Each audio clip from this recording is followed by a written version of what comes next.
You're welcome back to Nationwide. Now, tragedy is something that many people have to face in their lives. Terrible things can happen to us or to those that we love. Our next story is a story of hope. It tells of a mother's journey coming to terms with the death by suicide of her son. Linda Allen's son Darragh took his life in November 2012, and Linda has written a book documenting the tragedy and also her efforts coming to terms with it. I went to visit Linda at her home in County Kildare. Now, this is, as I said, a story of hope, but I would like to offer a word of caution. Some viewers may find the story distressing.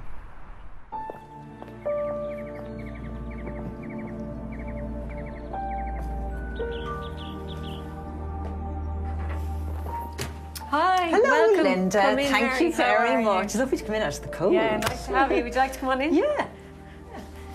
We'll have a seat. Lovely. Oh my goodness. Isn't this lovely? Yeah, it's great. It's great. Yeah, really. It's like a painting out there. Yeah, it's beautiful. And I love that window because it does frame that picture of nature so well. And we've so much out there with the bird life. Birds. Yes, and the rabbits and the frogs. It's just wonderful. This is the home that you share with Darragh, your partner, and it's also where you work. We both work in the area of helping people, empowering and supporting people to be the best that they can, helping people relieve their stress, their worry, their fears or anxieties. Your background has always been in helping people because way back you trained as a Montessori teacher, didn't you? Yeah, absolutely. And I actually think that was a great foundation for me. We were trained very young to observe children, find out what their needs were and try and answer those needs. From Montessori, you went on to working with child protection, isn't that right? So I worked with children in care and I was an access worker. So I really was a liaison. I was like the bridge between the families who had children in care, the parents and the children and the foster families. You have lived every parent's nightmare. Your son Darragh, just gone 15, took his life. And people watching this might say, gosh, you know, Linda might have known this from the kind of work she was doing with children. Absolutely, and I've asked myself that question so many times. You know, in terms of having some kind of training, I've got some training in psychology, in child rearing, if you like, parenting. If there's any training you can have in that, you do wonder, what is it that happened? And any choices I made for his life, could I have made different ones, and would that have had a different outcome? So those questions are not very satisfying. They torment, absolutely torment. What was Darragh like as a child growing up? Oh, he was just such a wonderful, vivacious, lively, cheeky, full of life, loved nature.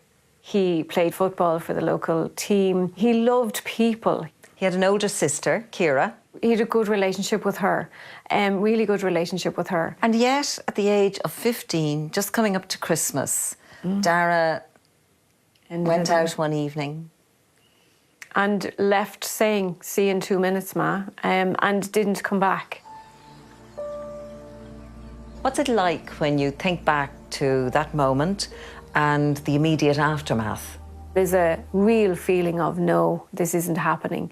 This can't be happening. And yet the evidence is right in front of me. It's like my brain couldn't make sense of the evidence. He's there, I can see him. He's frozen, he's not responding. I felt like an absolute failure as a parent, which was ironic because I had been giving parenting courses when I was teaching. What was he thinking? What was going on? What did I miss? Did he feel he had no choice? Did he have choice? Where was he all that evening?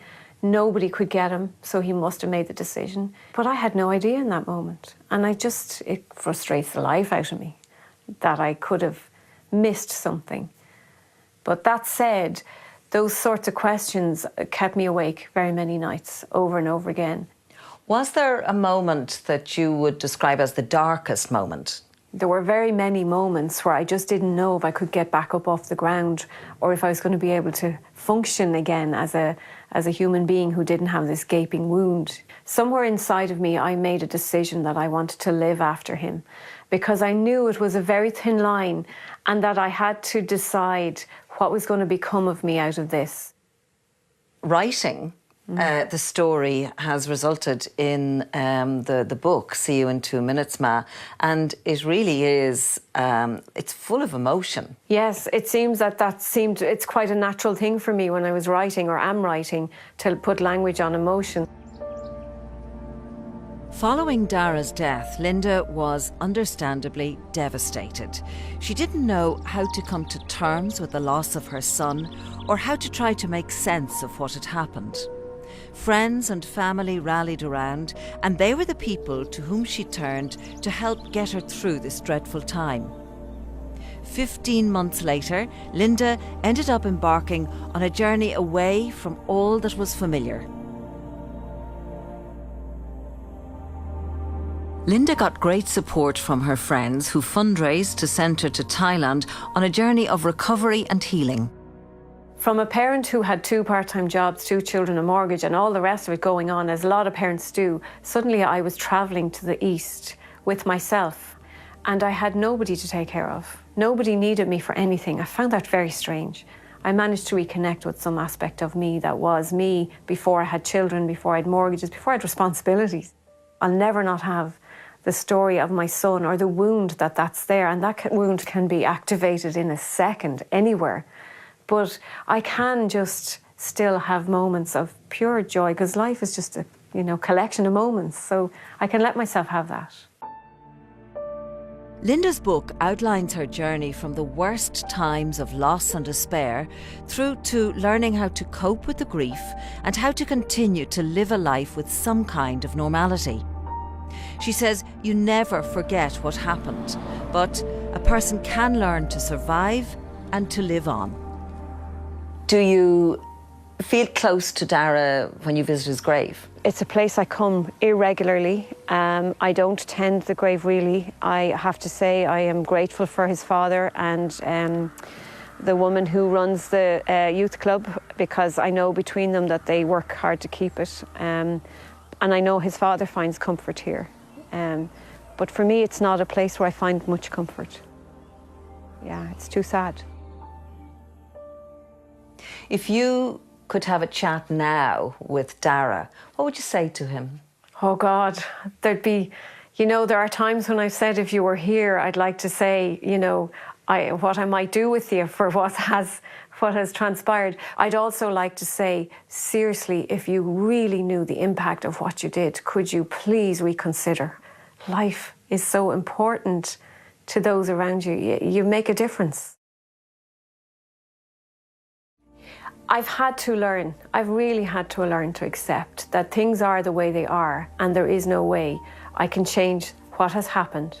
I can only deal with what is present and current. And I have a really great bunch of family and friends. My family and friends, they're diamonds.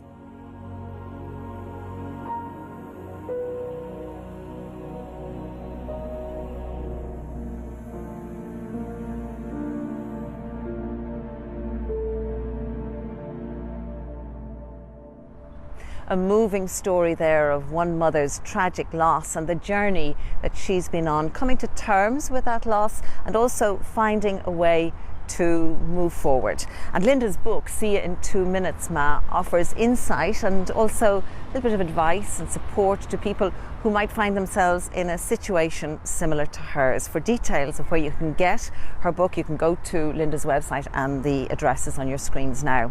And if you find that you've been affected by the issues that were raised in that story, well, there are helplines open and available to offer a listening ear and also some support. So sin deir leis it lór agus go dtíon chéadú eile mar sin I a bhagwibh agus go déisih slán.